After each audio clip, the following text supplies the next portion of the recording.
have a tie game, bottom of the ninth, with the Colorado Rockies with the red-hot Phillies. But here we are.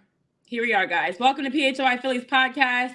John Foley, Tyler Zulli, myself, Renee Washington. My Wi-Fi is choppy, just like this game. I'm going to have a meltdown on our live stream. I think if we lose this one, I mean from the very beginning, you knew it was going to be a weird game from the Harper ejection moving forward. I mean, come on.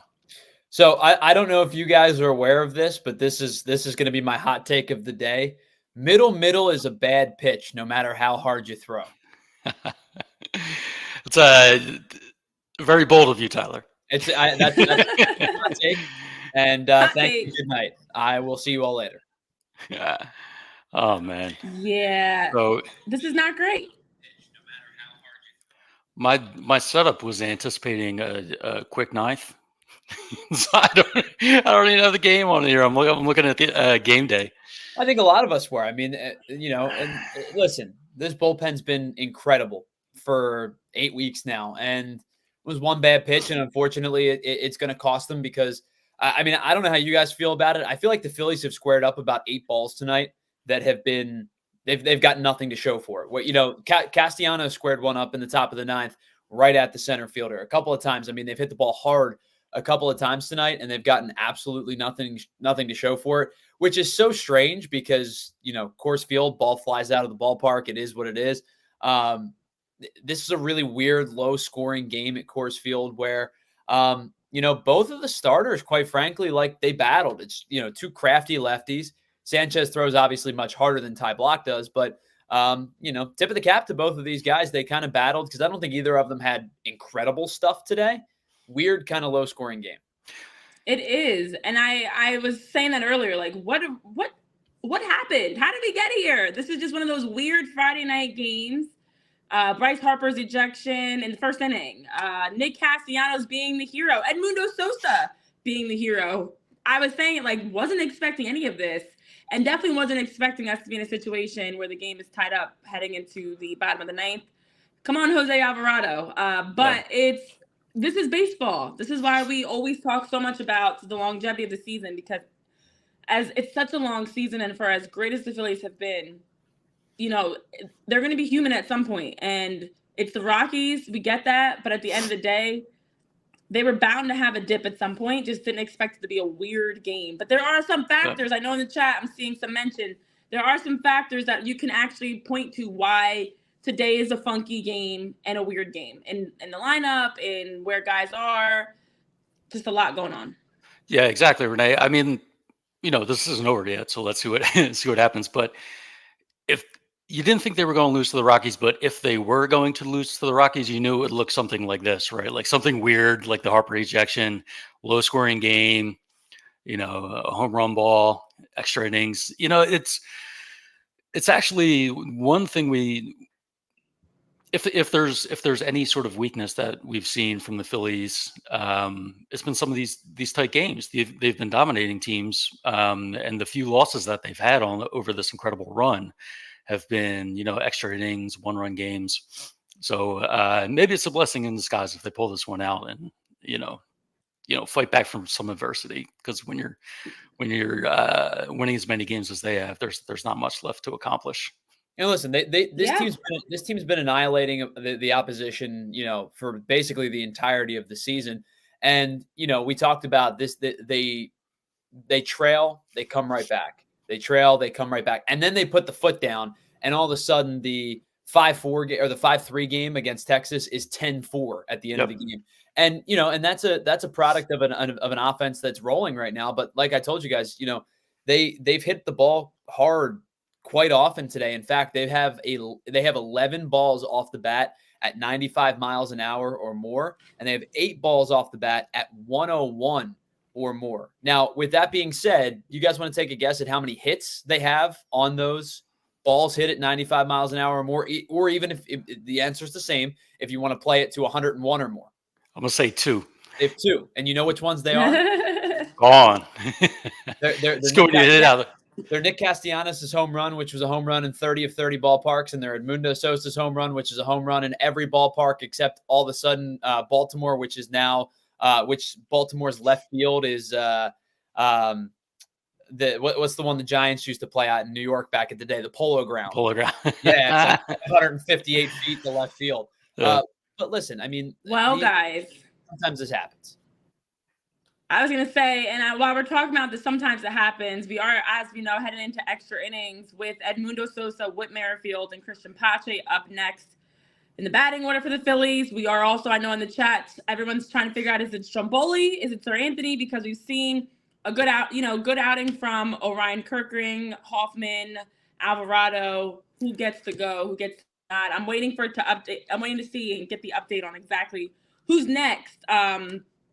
But it's Edmundo Sosa for now in terms of batting. Top of the 10th, and as we talked about, it's been extra innings. It's been one-run games that the Phillies have struggled, the ones that they've lost. I'm not saying this is going to be a loss because I have faith they will pull this out, but every game is not always going to be a blowout.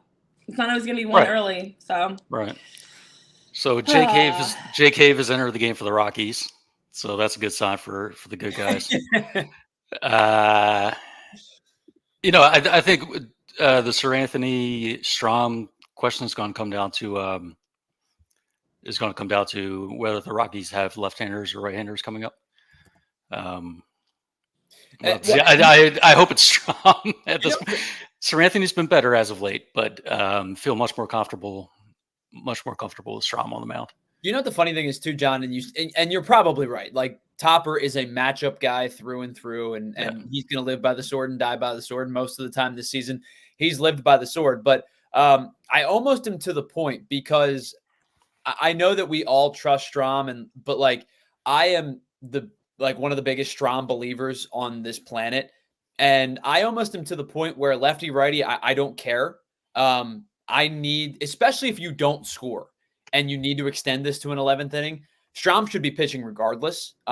It's no disrespect to Sir Anthony Dominguez, but maybe it is a little bit of disrespect to Sir Anthony Dominguez. At this point, I'm using my best pitcher left available, and regardless lefty righty, that's Matt Strom. Yeah, I think that's right. I think that's probably what I would do, but knowing Thompson, it's the matchups all the time. We'll see. Please bring on the Stromboli.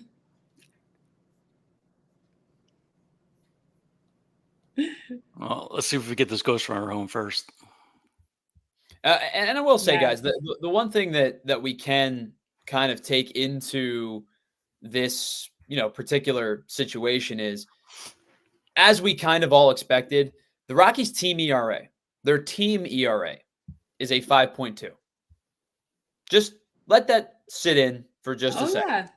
It's a 5.2. This is an awful pitching staff. More than double the Phillies. And I said back at the beginning of the season, like this pitching staff could legitimately be maybe one of the worst pitching staffs in the history of baseball. So the good news is, and listen, like we laugh and we joke, but I'm only kind of half kidding because they're so bad. So the good news is that heading into this situation, yes, you've used Alvarado. Yes, you've used Strom. Yes, Hoffman, excuse me. Yes, you've used Kirkring. Even with that being said, the high leverage guy you have left, Matt Strom, I would trust inherently over anybody that's in that Rockies bullpen right now. John Leverman says, "Wit up in extras with 1 out is like my own personal hell." I hear that. Man. That is so accurate. Come on, Wit. Come on, Wit. You got this. He's got to give us something soon. I mean, I feel like it's such an advantage to be the home team with this ghost runner rule in place, because you have the advantage of knowing what happened in the top of the inning, and then just bunt a guy over, sack fly, game, and that's game. Well, that's the thing is when you're the home team, if you can hold the away team off the scoreboard in the top half of the 10th, the likelihood that you're going to win is like, I don't know the exact number, or I would wish we probably should dive into that, but it's got to be astronomically high, because you're right. You're playing, you're manufacturing one run, and it's a wild pitch. It's a balk. It's a bunt. It's a, move them over, knock them in situation. where you basically have 3 chances to pick up 1 hit or a sack, a move them over sack fly type of situation. Yeah, that's how I got in that conversation with when Bohm was up to bat. They walked. I forget who the opponent was, but it went to extras. Phillies were the home team. Held the visitors scoreless in the top of the 10th, and then they walked Harper to get to Bohm. Yep. And Thompson said, well, and it's a real tough spot. And I think we ran a poll on it, and it was like 50-50. Would you have Alec Bohm, your best RBI guy, bunt the runners over? Now, I don't know how much practice. What was it? Was it the game against the Mets? The home game against the Mets? Yeah, that sounds right. Yeah, he ended up hitting a double play, right? He ended up into a double play, but Thompson said after the game, like he didn't even consider having Bohm bunt. He said, that's my best RBI guy. Yep. I'm gonna let him swing away, and I definitely understand that. I mean, hindsight is 20/20. But yeah, it's a lost art. I also understand you're asking a player to do something he's not done often in his career. Well, I like that today we're seeing some late game tactics with Brandon Marsh, who was pinch hitting for Sosa, but also after Whit Merrifield got a walk, guys. There we go, Whit. You see Cody Clemens out there as well. So listen, some late game tactics. I know people were saying they wanted to see Marsh or see someone else in these big moments. Still nerve-wracking, but here we are. Let's see the legend of Cody Clemens grow here. He's already this is the time. Yeah, the ballad of Cody Clemens. This one. Now would be a great time for a missile. Bards will write songs about Cody Clemens. That might fall. That's gonna fall. Yeah. Get there. Yeah, you got to hold up on that. I mean, that it's the right. I know Stott's got some speed, but you can't get doubled off there. No. It sucks, but that doesn't look like a base hit, until it drops. Yeah, with one out. Yeah, that's the right. You almost you can't even go halfway in that situation. You're basically 10 feet off the bag, because anything more, and if this play gets made, like if Tovar makes this play and turns around and fires, you're going to get doubled off, and then we're going to be screaming into the ether for 40 minutes. It's unfortunate. I'll take the base hit. I'm playing, but it's unfortunate the situation. How about Cody Clemens coming through again? Another base hit. Hey, kept the inning alive. Got a base hit. Bases loaded. With Kyle up. This would be a good time for for Kyle to do the thing. I'll take a sack fly. Do something. Oh boy, this is nerve-wracking. This is the situation where you do the repeatable, no double play, no pop out, no strikeout, no double play, no pop out, no strikeout, no double play, no pop out, no strikeout. Yeah. We've already seen the double play. We've already seen the weirdness. We've already seen the ground ball out. Like, hopefully that's out of their system for tonight. Unfortunately, one of the biggest strikeout guys of all time here at the plate. This is where, I go back and forth on the leadoff debate, but I do wish we had like a contact guy up right now. I'll change my tune immediately if Schwarber comes through. And, he's batting at healthy, 220 something now? Or 223? Yeah, but after a 196 season the year prior, like I think that he's been more, and we know he's got a great plate approach. His eye is strong. Yeah, that wasn't sarcastic for Schwarber. 223. Yeah, that feels really healthy. That feels it's been much better. That's what you want to see. Yeah, especially the fact that he's hitting over 300. Okay, pitching. All right, battling back here. Come on, Kyle. Oh, sir. You're a replacement ump for a reason. That wasn't the zone. Game day has it maybe right on the corner. I mean, yeah, that was in the zone, Tyler. Barely. Here's the thing. Is it a strike by the book? Yes. Do umpires call breaking balls up in the zone like that? Not really. Well, come on, JT. 2 for 4 already today. He's got that hit streak going. He's the only one that's been able to hit today. One of a few, I should say. Let's go. Let's go, JT. Okay. Bases loaded, JT up. Can we get some Get a walk. two-hole JT action? Just a walk. Take a walk. Give us some magic. Yeah, a walk will be fine. A walk will be fine.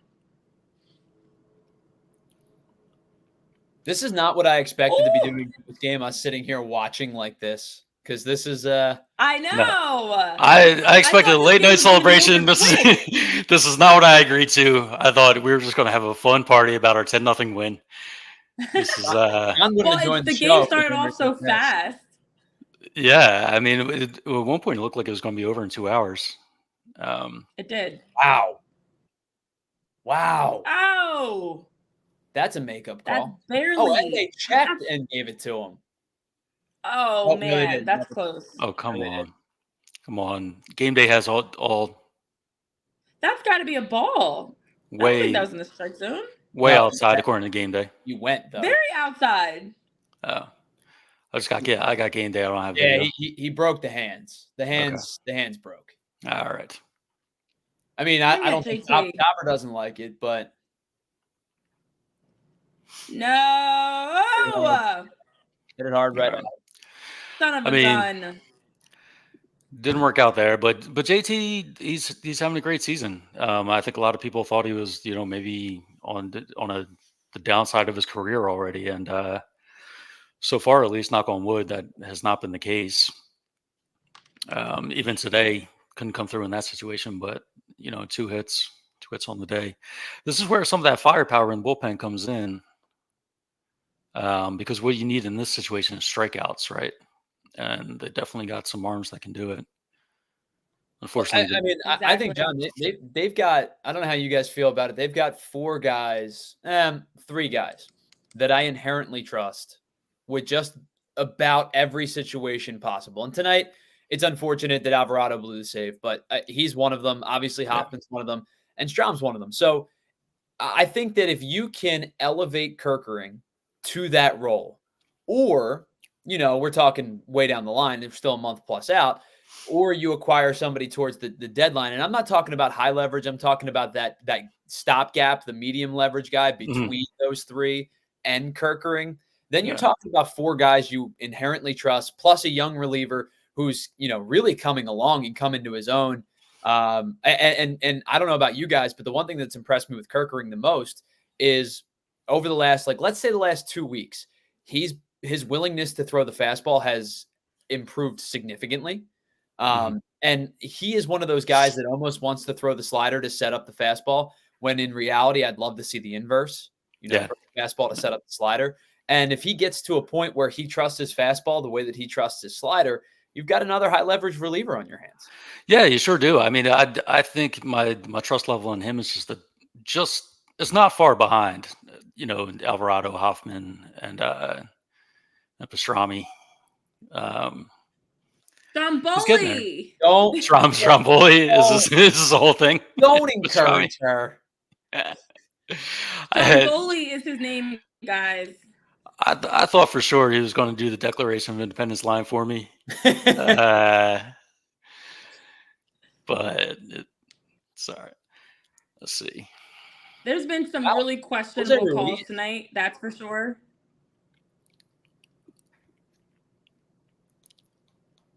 I'm not going to lie to you. I'm a little bit surprised that they turned to Ruiz. And listen, Ruiz has been pretty good. He has, actually. But and again, I know it's a righty coming up, and that you're gonna walk the guy to set up the double play. But I'm a little bit surprised that you don't go to Strom here. Yeah. Is this some of seeing what Ruiz can do in a really big moment, coming in out the bullpen with game on the line? I mean, I'm not saying that they're gonna jeopardize winning or losing the game behind that, but Ruiz has quietly been solid. He's had some decent numbers this season. So I don't know if Jose Ruiz gets the call up as maybe a reward for that, or if it's to test to see what he can do in like a high situation like this. So I do think what this tells you is that Rob Thompson right now trusts Jose Ruiz more than he trusts Sir Anthony Dominguez. Yeah. I don't think it's throwing in the towel. Exactly. I know I see that in chat. No, like this is a no. Yeah. I feel like this is a sign of the trust. Ruiz has pitched well. Topper was asked about it recently in a presser, and you saw his eyes light up a little bit, like it was a guy he was very happily surprised with, and he's putting his faith in him right now. So we'll see what happens. And so I'm not going to sit here and tell you that I think that this guy, sets the world on fire as a reliever, but I will say I think that when they brought him in, that was one of those moves where you go, that's a savvy Dave Dombrowski move because it's low risk, high reward. Mm. If he doesn't make it out of, like we've seen a ton of guys not make it out of spring training, that are past their prime. I mean, you can go all the way back to there's a strikeout, by the way. I was gonna say he got Chris Bryant out of here. Okay, there's one.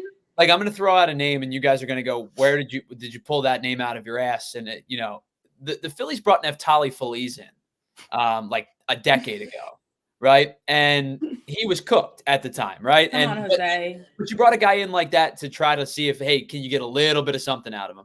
Jose Ruiz was kind of obviously didn't have the same trajectory that Feliz had because Feliz was at one point a premier closer. But you bring a guy like Jose Ruiz in who throws hard, who's been in the bigs before, you sign him to a minor league contract, and you say, maybe we get something out of him. And they threw the ball away. Unbelievable. Well, I was going to say, in the 8 innings that he's pitched so far, for the 8 innings that Jose Ruiz has pitched so far, he does have a 2.25 ERA, 7 strikeouts, a .75 whip. We haven't seen him a lot, but when we have seen him, he's been decent. But, man, this game has given us a little bit of everything, that's for sure. And this is nerve-wracking. A guy on first, a guy on third.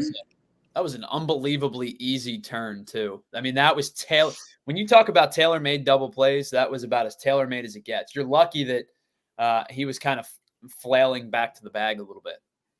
Come on, Jose, get out of this. All right. Well, they still need a hit, which is the situation you want to get the team in when you haven't scored in the top of the inning. You want to put the home team in a position where they need a hit. Ooh, Montero stole second base. Okay, yeah, that's the good old that's the good old catcher's indifference there. Yeah. Yeah, you go ahead and take it, buddy. You don't matter. Yeah. A 95.3 miles per hour sinker. At the margins for the force out, I guess. But yeah, you're not going to throw. There you go. That'll work. Let's go to the 11th. All right, let's do it. There you go. Okay, Jose. Woo!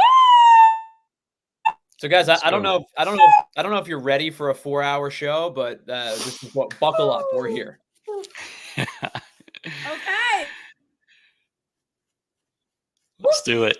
I also think we've absolutely lost Renee. She keep that got you feeling good in your stomach. And you know where else all right, well, you know what? Let me tell you about where you can we can hear you. Stomach, and you don't have to worry about the nerve. Pop. Oh, it's so close. You're right there. This is my big moment to step up as one of the real hosts. Hey John, have you heard about Olipop? You want to tell us? I've got serious digestive problems. I can't. It's real in and out.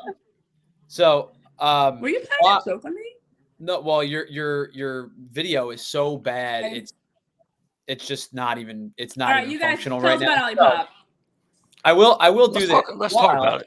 While Renee's trying to figure this thing out, let me tell you about our friends over at Rite Aid. Now, Renee's usually the one telling you about Rite Aid, but you know everything that you need to know about our friends at Rite Aid because it is Memorial Day weekend. And if you have last minute needs, you got to get pool day supplies, you got to get sunscreen, first aid, you got to get your snacks and your drinks, your picnic supplies. If you want to get ice cream, they've got everything that you need because it's a one-stop shop for you as you're heading down the shore, you're going up the mountains, you're drinking by the pool, you're hanging out, or you're watching the Phillies postgame show here with us as we sweat this thing out. Go head on over to Rite Aid to get absolutely everything that you need. And you can save $10 in Rite Aid bonus cash when you spend $50. That is available beginning on Sunday all the way through next Saturday. It is in-store only, but spend $50 at Rite Aid and get $10 in Rite Aid bonus cash. Or visit riteaid.com/weekly deals. Valid beginning Sunday, again, through next Saturday. Purchase must be on eligible products in a single transaction, excluding sales tax, and after all other applicable discounts are applied. Limit 1 per transaction, redeemable only at Rite Aid pharmacy stores. No cash given, not valid if duplicated, or valid on prescriptions and copays, alcohol, tobacco products, lottery, money services, gift cards, prepaid cards, newspapers, stamps, online purchases, mailing services, licenses, or items excluded by law. Lost, stolen, damaged, or expired coupons will not be honored or replaced. Not responsible for unintended redemption. But if you do that and you head on over to Rite Aid, you can get absolutely everything you need for your Memorial Day weekend to kick things off right. Because, guys, it's just starting, and we'll figure out what happens. Maybe a Phillies victory, maybe not. But either way, we're here with you. Renee's a blank screen at this point. John Foley. Can you hear me, though? Whether Renee's with you or not for the rest of we can hear you. I know Rite Aid will okay. be. Tyler jumping in like a true pro. Nice work. Really nicely done. Tyler. Beautiful. Well, I'm right down the middle, helping you guys out. And I want to tell you about the world's first functional soda with the classic soda taste and the benefits of plant-based fiber, prebiotics, and other botanical ingredients to support your gut health. While you've got me and you can hear me with good Wi-Fi, here we go. Olipop is a new kind of soda with just 2 to 5 grams of sugar, 9 grams of fiber per can. It's available online and in 30,000 retailers nationwide. There's several flavors: root beer, ginger ale, lemon lime, strawberry vanilla, and many more that you can try out, because 2 out of 3 Americans are dealing with digestive health issues, and you don't have to be one of them. You can get the fiber that you need with Olipop. So today, use that code PHLY20, get 20% off your next Olipop order. That discount does only apply to one-time orders, not subscription orders. Olipop sold online on drinkolipop.com and Amazon, plus available in almost 30,000 retailers nationwide. Wawa, Target, Sprouts, Wegmans, ShopRite, GoPup. It's Olipop. Enjoy. Oh, now right. I'm so glad you came back. Camera during my read to give. I'm so glad you came back, Renee. My whole plan was just, all I yelled was, "I got digestive problems." Olipop. Olipop. That's the actual what nobody knows is Renee is sitting doing this, scrolling, reading the Olipop. That's why we can't see her. Really nice work. Well, I figured I would turn my camera off because that helps with your Wi-Fi. So just put me in the corner somewhere. What also helps with your Wi-Fi is not being in some random spot. Well, Hilton's supposed to, what am I paying all this money for, Hilton? No idea where Renee is right now. She's in a fallout bunker. She's in a secured location. We're already down Jamie, so we have to make sure Renee is preserved. All right, Rojas Fields, get the bunt down. For Hilton, if I can't get the Wi-Fi. That's a strikeout. Come on. All right. Yeah, that's at the knees. That's pretty much right there. Can't ask for much more. Yo, Ro! Well, Bohm is due 0 for 4. What is this? Bohm doesn't have a hit? What is doesn't this? Have a hit. That doesn't make any sense. What is this nonsense? This isn't baseball. Alec Bohm gets the run home. Come on, man. So I'm curious your guys' thoughts. So our friend Vince Pellegrini asked me this yesterday. We were chatting on the phone. He goes, so through 50 games, 50 some odd games, who has surprised you the most? And my immediate answer, of course, was Alec Bohm, because of how much he's surged, right? He's made himself a pliable defender. He's made himself into basically an all-star caliber starter at this point. With runners in scoring position, he's like the best hitter in baseball. And he goes, yeah, but did we expect Bohm to take a leap? And I said, yeah, maybe we expect Bohm to take a leap, but not this cataclysmic leap that he's taken through the first 51 games. I mean, this guy has been, you want to talk about on fire. He is literally the definition of on fire. Yeah, he really is. I mean, you can't, that's definitely a good pick. I could go with Sosa, the numbers he's putting up. Now that's a smaller sample size, somewhere else 75 plate appearances, but he's definitely, and boom, strikes out. So Todd says Suarez most surprising, and I think everybody has their one guy that like they're just holding stock in, right? And you have this guy as they build and grow. Suarez to me, and Jamie's going to get mad when I say this, Suarez to me is the guy that like I've held stock in now for a couple of seasons. And I think a lot of people have. It's not like it's just, oh, I'm so smart, blah, blah, blah. But I think a lot of people have held stock in this guy for a while, and he's ascended to a plateau maybe we didn't expect, but everything worked out in its kind of in its entirety. He's been healthy. He's healthy to start the year. He didn't have the World Baseball Classic to begin the year. There was no arm fatigue. And so I think that's the step that Suarez took is surprising, but the fact that he took a step isn't necessarily to me. Yeah, agree 100%. I mean, he's a guy who was in the Cy Young conversation not too long ago, in that season where he didn't really have the innings, but his numbers for the innings he pitched were definitely there, and there was a case to be made. But yeah, he's on a different level now, and I really do think it comes back to having that first full spring training that he hadn't had in the past, whether it was due to injuries, visa issues. It always seemed to be some sort of issue. I think he had never pitched more than like 8 innings in spring training, so he had a full spring training going through the progression you're supposed to go through. And here we go to the 11th, bottom of the 11th. Vince says, by the way, his was Chris Sanchez, which I can totally see. Yeah. I mean, when the team's playing so well, you've had so many guys play better than expected. I mean, there's just people all over the lineup. So I will say with Sanchez tonight, I thought that I think Sanchez wasn't particularly sharp, and he was still good. Yeah. Like that's where we've gotten to with this rotation at this point, where like a couple nights ago when Ranger pitched, I thought the first 3 innings were I was like screaming at my TV, and my wife goes, "Tyler, this is how you yell at the Eagles. What are you doing?" And I'm like, the pitch sequencing just wasn't like it wasn't translating to success. He was running a lot of 3-ball counts. It was a lot of deep counts, and he was at like 53 pitches through 3 innings. And then he gets into the 7th. Zach Wheeler the other day, kind of monotonous through the first couple of innings. He gets an out in the 8th. And you watch these guys progress, and even when they're off to slow starts, they're settling in. They're settling into a point where you get less than 7 or into the 7th, and it almost feels like a weird start. Like again, Sanchez went 5 1/3 today, and I don't think like practically he was, I think practically he was good, even though the eye test maybe says he wasn't particularly sharp today. Well, the Rockies stacked up the right-handers against him, right? I don't think they had a single lefty in the lineup, and they took a look at his splits and they said, we're going to throw all these righties at him. And I thought that was going to be a challenge, but he really came through. I mean, the over-under on this game was like 10.5 runs. So part of this is the Phillies not hitting, but part of it was, I think, some expectations that Sanchez might not have his best start. And, like you said, Tyler, he maybe didn't look dominant out there, but he got it done. And then we're going to Soto here. I guess I get it, because you still need, if it holds, you need two pitchers, right? You need the 11th and the 12th. So we're all convinced this idiot's ending the game, right? Yeah. I mean, Jake Cave's winning this game.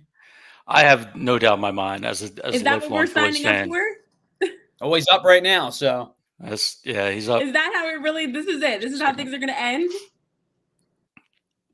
And Todd, you make a great point, Todd. That's kind of how. Well, let me rephrase that. With the exception, so the Baltimore game, I thought he was tremendous. That was his best start of the year. Or excuse me, Baltimore. The Blue Jays game, the Toronto game was his best start of the year. But a lot of times I think Sanchez's starts are a little bit predictable, where you go, he's probably going to give up a run in the 2nd to the 4th and, duplicate somewhere along the line. But at the end of the day, he's going to give you 6. He's going to strike out somewhere between 5 and 8, and he's going to scatter hits. And he did that tonight. He scattered 7 or 8 hits tonight. And, you look back on it and you go, it was another good start. I mean, it was a quality start. He's not going to get the win, but he's going to get another quality start to his belt, or under his belt. And, and like I said, the Toronto game was his best start, I think, of the season. Might have been his best start of his career. We survived Jay Cave. Well, at least Jay Cave struck out. There's a positive. at least Cave was not the one to end it. And again, this is another situation. We were talking about earlier with the Phillies and Bohm, and here's another situation where, they didn't bunt the runners over. And I don't understand it. And if Cave can't do it, if Cave can't bunt, it was Chris Bryant last inning, but if you got to pull somebody off of your bench that's more accustomed to bunting, I think you just do that. And we'll have to look at the numbers, but I really think it puts the odds in your favor. It's just get a runner on third with less than 2 outs. Here's the problem with that. And you guys know how much I love manufacturing runs and how much I appreciate small ball. The issue with that is, if I said to you, who has the propensity to bunt off the bench? Garrett Stubbs. It's Garrett Stubbs, right? It's Garrett Stubbs. And am I sacrificing an at bat for Garrett Stubbs to go up and sacrifice bunt? Because he's not coming back into the field, right? So he's a true one at bat, pinch hit, one and done type of situation. So are you willing to sacrifice an at bat and potentially 2 plus whatever inning in the field you're going to get from that hitter to get Garrett's? You know what I mean? That's fair. I think every hitter should be able to bunt. That's the real answer is even Bohm, and situation wise, he's been driving runs at an incredible rate, but your best chance to win the game there, to me, is to lay down a bunt. And these guys made it to the pros. I'm sure they were bunting somewhere along the way that they could pick it back up. Exactly. All right. So it's not looking good now. The runner is on third. Not at all. The walks continue to plague Soto. Jeez, Soto. In the chat, you guys are really talking about Soto having cake. He's such an interesting guy, too. It's just moved on from PHLY after dark. You are so lucky my Wi-Fi is wonky because I don't want to speak too much. Wi-Fi might shut me up. But man, that's it. Good game. All right. Oh man, bottom of the 11th. This is where we had this. Who would have expected this? What a game for the. Again, streak, the winning streak of 6 games in a row. Yep. Yeah, and again, this is restart the streak. I'll tell you what, though, every one of these losses that they've had recently, and there haven't been many, but every single one of them is fight to the death, scratching and clawing, extra innings type of loss. They're not giving anything away. This was a strange one from the start with the Harper ejection. I don't know. You just flush it and come back tomorrow. And the Braves lost. And John, what was your stat you put out not too long ago before this loss, that their last 6 losses have come by 7 runs or something along those lines? Yeah, something along those lines. A few of them have been an extra inning.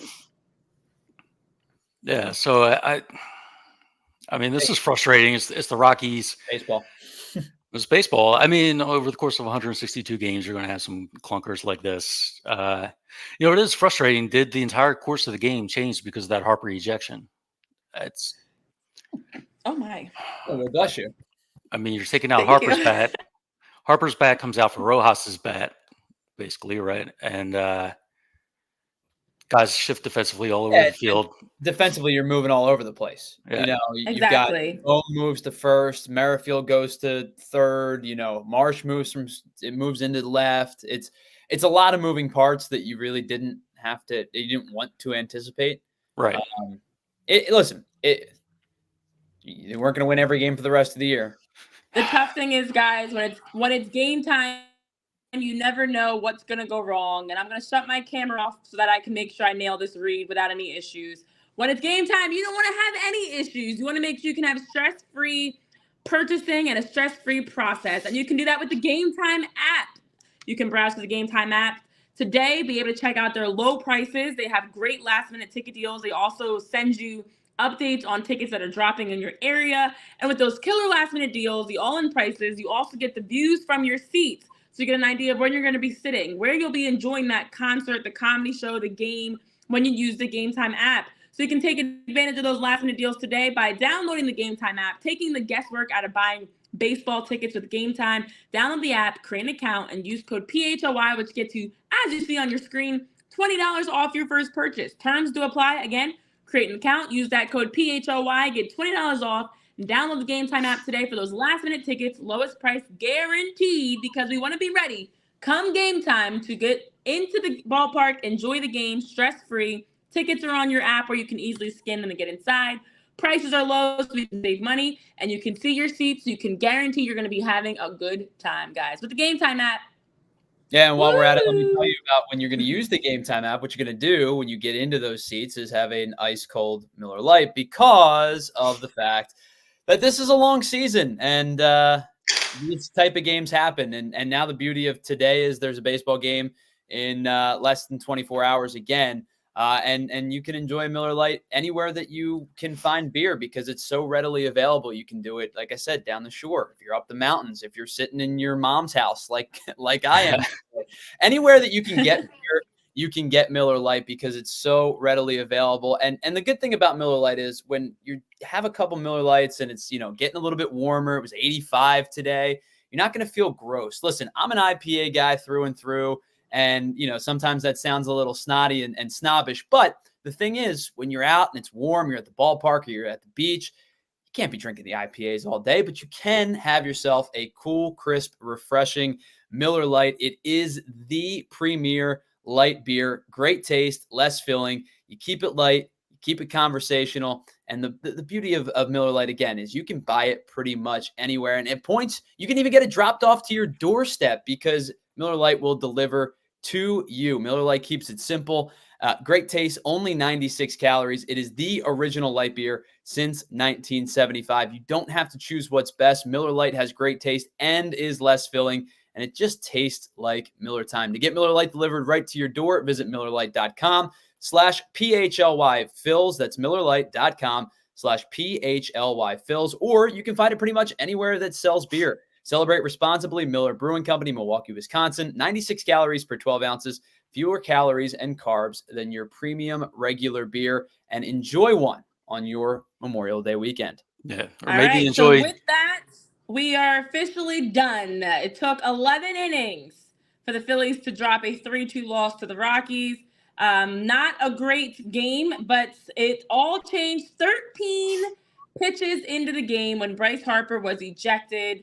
Before people could even sit down and crack open that Miller Lite and get their popcorn, they already missed Bryce Harper. You blinked, you missed them. And it was a really funky game from there on, and nobody expected this. Nick Castellanos for the second straight game with another home run, and Mundo Sosa again a home run. He's been consistently performing, giving good at bats, giving home runs, RBIs, whatever it takes to help the Phillies get on the scoreboard. And it took 11 innings for that game to end. It was flying by in the first stretch, because we had 3 scoreless innings where it looked like we were going to have a pitcher's duel. Who expected a pitcher's duel between the Rockies and Christopher Sanchez and the Phillies? But we had that. And guys, a lot to take away from this, but most importantly, the Phillies are still in a really good spot. They obviously can still win these series. They're at 37-15 now on the year. And I'm not the least bit worried, because I think without Bryce Harper having to move Bohm to first, we saw Bohm with an error. We saw, things kind of fall apart there. Witt moves over to third. Yoro moves over to left field. It just made things very complicated. And yeah, that whole the combination wasn't great. And on top of that, the production wasn't great as a result, I should say. Yeah, again, just a weird one. And my big takeaway from today is this, that you cannot take some of these lesser teams for granted. They're still going to win around 60 games each, at minimum. Even the worst teams in the league are going to win those 60. You saw Atlanta lose to the Pirates today. They got crushed by the Pirates. And the Phillies lost to the Rockies. Wins are not free against anybody. I mean, or easy. These are all professional baseball players. At times they can they can maybe look like they're not. We've seen some bad teams, but and this is of course a game the Phillies should win. but over the course of 162, that you're not going to win all the ones you should win.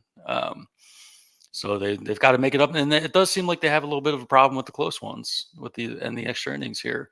The situational hitting. That is 3 games now they've dropped in extra innings. That sounds right. It is. Yeah. So and they had, because the first one they won was with Christian Pache's. That was actually also against the Rockies, I believe it was, when Christian Pache got the walk-off scoring run. I think they've lost every other extra innings game. I don't have it in front of me. I didn't do the math, but I feel like I'm pulling it up right now. I think that was the case. But I will say, ironically enough, my Wi-Fi, knock on wood, is not working. I probably just jinxed it. It just took the game to end, and now suddenly my Wi-Fi is working. And now I'm gonna be like, but it is interesting. Pixels? What was that? That was me imitating what Wi-Fi does when it stops working. But I will say, in all seriousness, it is still wild to think that for the Phillies losses that they've had, now 15 on the year, you can probably point to 10 of them that came down to 1 run or less, or were in extra or in extra innings.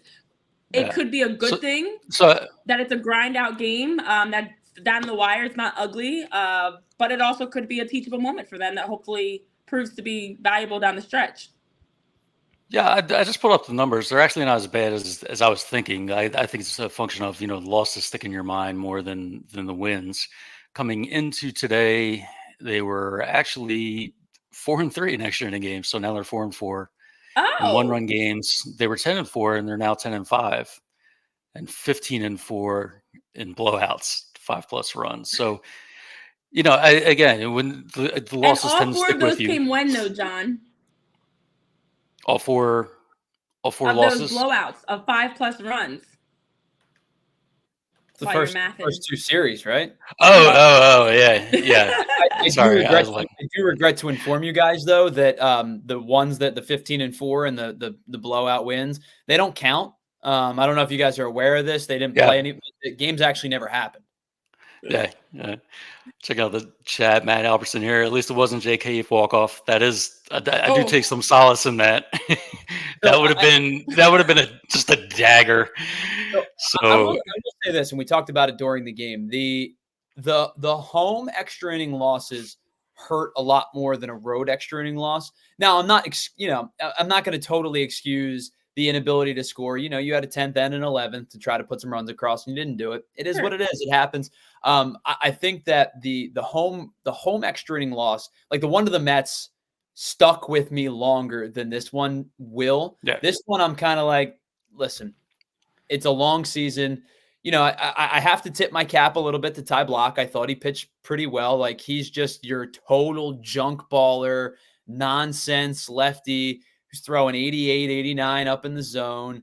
And, he was getting away with it. And he pitched well, and I give him credit. Like we talked about, the Phillies hit the ball hard, and it was right at people, and nothing you can do.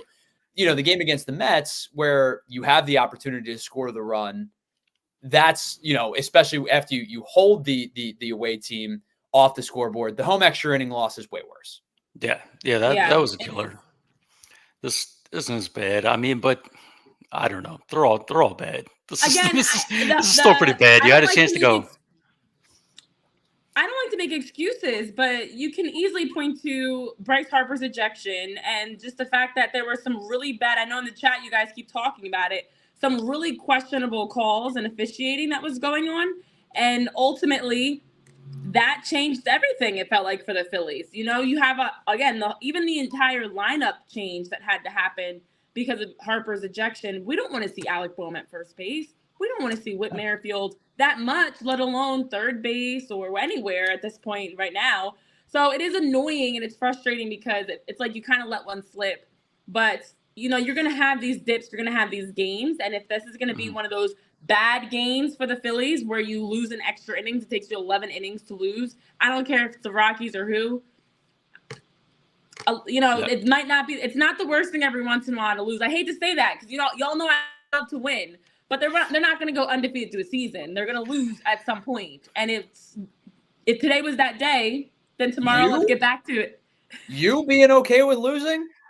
I hated even saying that. I think I vomited a little bit.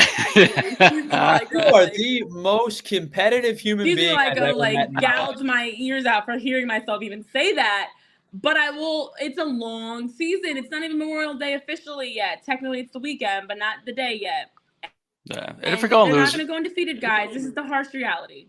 And there's nothing with, maybe Soto, you have the same concerns that you had with him coming into this game, but there's not a lot of takeaways that say, oh, now I'm worried about the lineup because they scored 2 runs. Yeah, like the bullpen, the hitting. Let's not get carried away. Well, yeah, the bullpen took him to the 11th. I mean, Alvarado's going to serve up a home run ball every once in a while. It happens.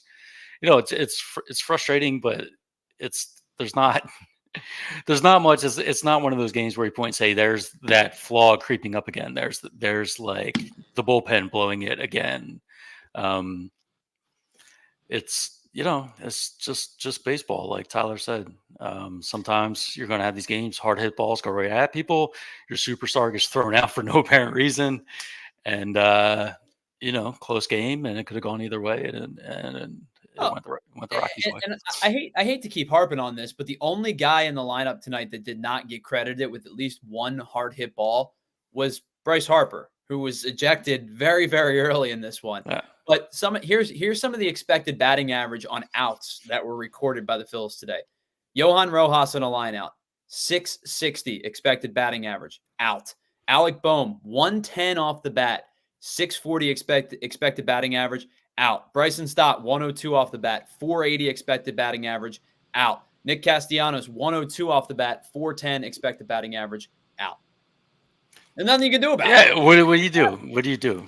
I mean, I don't know. Checking out the chat here, we got a little bit concerned about Schwarber. Yeah. Where his home runs at? I don't know. Did he slim down too much? What do you all think? Is he? June. Fine. We're a week away from June. I think Kyle Schwarber's going to be just fine. He'll be fine. Bryce will be fine. Soto, I know people are concerned about and frustrated with. He's one of if Soto or Sir Anthony are your weaker bullpen arms, when you have Stromboli, Hoffman, Alvarado, Orion, not stressing it. But I know we got to get ready to wrap up, guys, because the game took a little long. So this was not the show we expected going into the ninth. Not at all. Just the numbers, as we know, Sanchez came in with a 3.48 ERA and 15 strikeouts against the Rockies in his career. And Sanchez on the day did finish with a 3.15 ERA in the day, throwing 5 1/3 innings, as well as giving up 7 hits, 1 earned run, 1 walk, and 2 Ks. And then also the Phillies as a team were 1 for 8 with runners in scoring position. Not a great number at all, but they also only scored 2 runs. So that math is mathing. It makes sense. And in total only had 7 hits on the day, where we've seen times where there's 7 hits before you get to like the third guy in the batting order. So it definitely wasn't a great day for the Phillies. Tomorrow's a new day. Aaron Nola will be on the mound. We'll get to see Ranger Suarez close out the weekend. It'll be fun to watch the Phillies get another series win. I'm going to manifest it. I'm calling it. This is just a fluke. Rockies, enjoy this small little win because the Phillies are going to come out tomorrow and probably put up like 10 or 11 runs on the Rockies and answer back. Yeah. Definitely. But yeah, I think they take the next 2. I think, this one, we just got to forget about it. We got a lot of people that joined us here. I think that shows the enthusiasm that we have around this team. And I think it's justified. I think we should be enthusiastic. I think it's going to be a great summer. This one tonight, not so much. I'm going to go have 12 to 14 Miller Lights responsibly. And you're at home. You do what you want. Yeah. I'm at home. I'm safe. Yeah. Get wasted. Get chocolatey wasted and pass out on the couch. The kids are asleep. It's Memorial Day weekend. I might go out and fire up the grill at midnight. There's no laws. Cheers with my bottle of water. Cheers.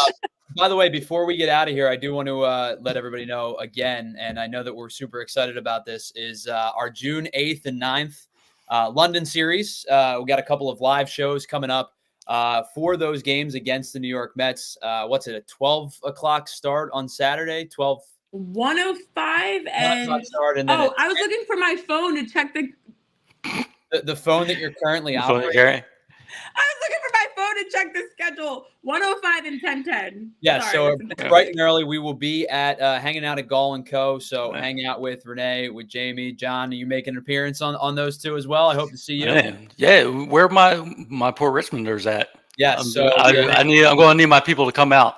Hanging out at Rockledge, the Rockledge location for one game. We're hanging out at the Fort Richmond location for the other. And guys, I am super excited to hang out with you guys for these games because I don't know about you. I've never really thought about a 10 o'clock in the morning baseball game before, and it might change my beverage of choice. But I'm super excited for these games. Yeah, it's going to be something. It's a big deal. I know our buddy Dave, UK Phillies, a friend of the show, has been putting in tremendous work on that, collaborating with Major League Baseball, and it's going to be something. It's really going to be something. So I hope people come out and join us at Gall & Co. Pancakes, mimosas, beer, because it's never too early for beer. All the good stuff. If they're going to serve me, I'm going to have one. I'm just saying. Oh, yeah. It'll be fun. I know Matt Albertson's saying how he's going to be out there on the 8th. Looking forward to seeing all you guys out there. It's next weekend? No, 2 weeks from now. 2 weeks from now. Yes. Again, I don't have my phone in front of me. I realize the camera is backwards from the way that I'm moving. I'm like, 2. This is what happens, guys. This is why technology has it dependent. Because, again, I went to look for my phone to look up the date. But it's fine. Yes. Rockledge Saturday, Fort Richmond Sunday. We're going to have a blast. Yes. So thank you guys for hanging with us on this post-game show for the first time in a very long time. It was not a Phillies victory post-game show, but indeed this will be another victorious weekend for them. Let's hope they continue the unbeaten streak of series and get series number 16 straight without a lost series going up against the Rockies. Tomorrow and Sunday should be some redemption games. Get the bats hot, scoring some runs. Maybe a shutout. Maybe we'll get a shutout too. Who knows? We'll see what happens this weekend. Thanks for hanging with us, especially me with the Wi-Fi issues. We appreciate you guys so much. We'll be back live on Tuesday night for a post-game show. So you guys won't even see us.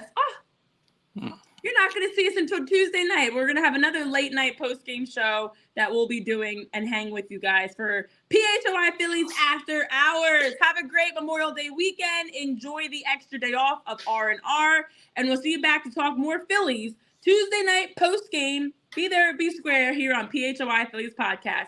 See you next time. We all silly like the mayor.